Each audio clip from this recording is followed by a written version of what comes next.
நிச்சயமா குழந்தை பிறக்கலாம்.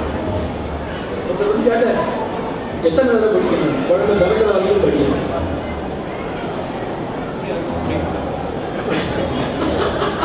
நல்லா அழகா சொன்னாரு கணேசன். அப்புறம் படிக்க மாட்டேன்.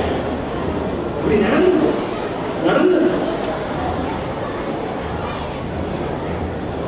ஒரு கேஸ் ரெண்டு கேஸ் பல கேஸ்.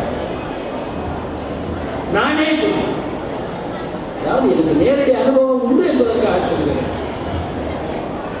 அதனால நம்பிக்கை வைத்து ஊர் வாழ வேணும். எல்லாரும் நல்லா இருக்கணும், பசி தீர சாப்பிடணும், நல்ல மழை பெய்து நாடு செழிக்கணும். ஊரில் கொலை களை வித்து எத்தனை நடக்குது. நியூஸ் பேப்பரை படித்த பார்க்குற மாதிரியா சில சமயம் பெண்மைகளை நினைச்சு போடுற மாதிரி அவ்வளவு மோசமான செய்திகள் நடக்குறாங்க. அதெல்லாம் இந்த மாதிரி புனித தலங்களுக்கு நம்ம உள்ள குறைச்சலே கிடையாது. அதே போல இந்த மாதிரி அசிங்கங்களுக்கு குறைச்சல் என்ன காரணம்? இந்த மாதிரி அமைப்புகள் நிறைய இயங்க அமைத்தார்.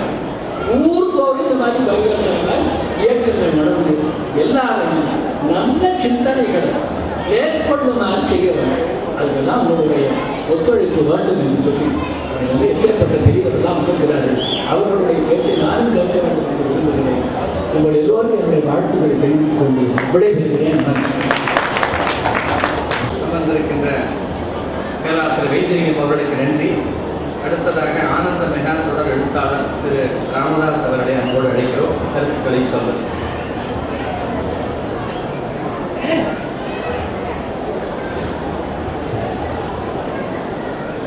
அனைவருக்கும் இறைவனின் அருள் கிட்டட்டும் என்று இறைவனை வேண்டுகிறேன்.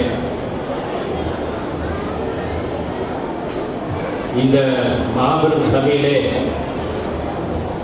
கிருபானந்த வாரியார் அவர்கள் உரையை கேட்டிருக்கிறேன், கீரன் அவர்களின் உரையை கேட்டிருக்கிறேன், சுகி சிவம் அவர்களின் உரையை கேட்டிருக்கிறேன், புத்துக்குடி முருகதாஸ் பாடல்களை கேட்டிருக்கிறேன். நான் இந்த மேடையில் இந்த போன்ற மைக்கு முன்னாடி பேசுவேன் அப்படின்னு நான் நினைச்சது கூட கிடையாது. இந்த கோயில் நான் பல இடங்களில் பேசியிருக்கேன்.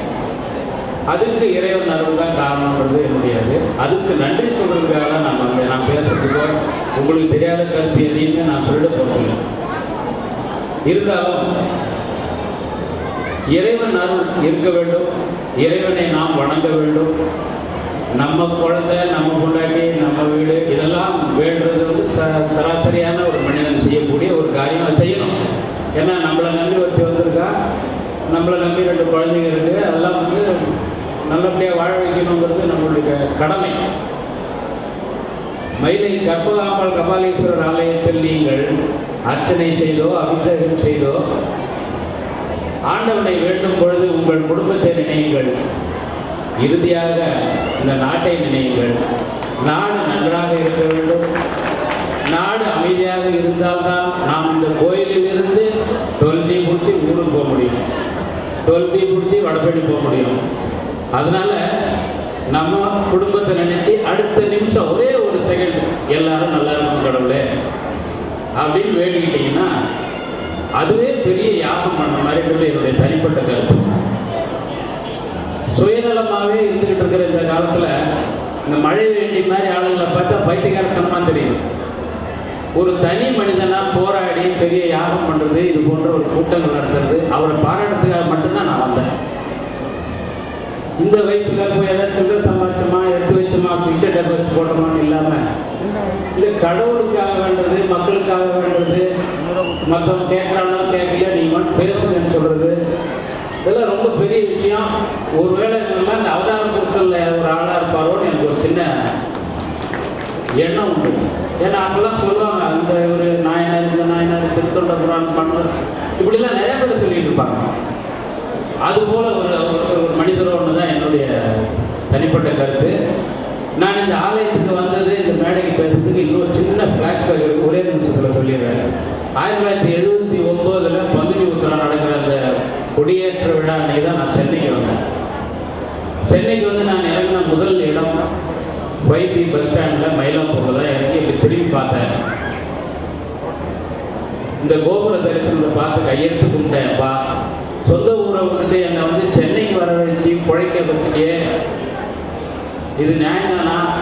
நான் படித்த படிப்புக்கும் என்னை இங்கே கொண்டாந்து வச்சுருக்கிறேன், என்ன சமாச்சாரம் அப்படின்னு ஒரே ஒரு நிமிஷம் அப்படி நின்று பார்த்துட்டு அந்த குளத்தை சுற்றிட்டு போனேன். சித்திரக்குளம் பக்கத்தில் என்னுடைய வாழ்க்கை தொடங்குச்சு. ஏன் சொல்ல வரேன்னா, அந்த 10 நாளும் எனக்கு சாப்பாடு போட்டது மாட வீதியில் இருக்கிற நீர் பந்தல், மோர் பந்தல்.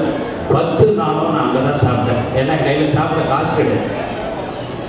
அந்த 10 நாளும் கடவுளுடைய அன்னதானம். இப்போ நான் வந்து கொஞ்சம் சந்தோஷமாக சாப்பிடுப்பேன் மதியானத்தில்.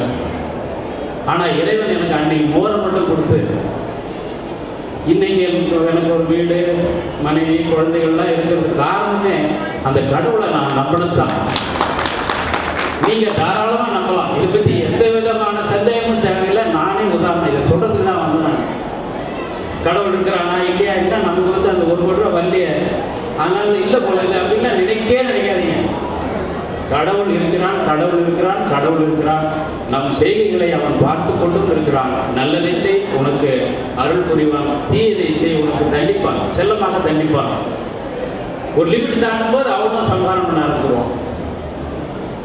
அதனால தயவு செய்து இளைஞர்களாக இருக்கட்டும், பெரியவர்களாக இருக்கட்டும், இறை நம்பிக்கையை மட்டும் எடுத்து விடாதீர்கள். அதுதான் நம்மை வழிநடத்தும் சிக்னல்.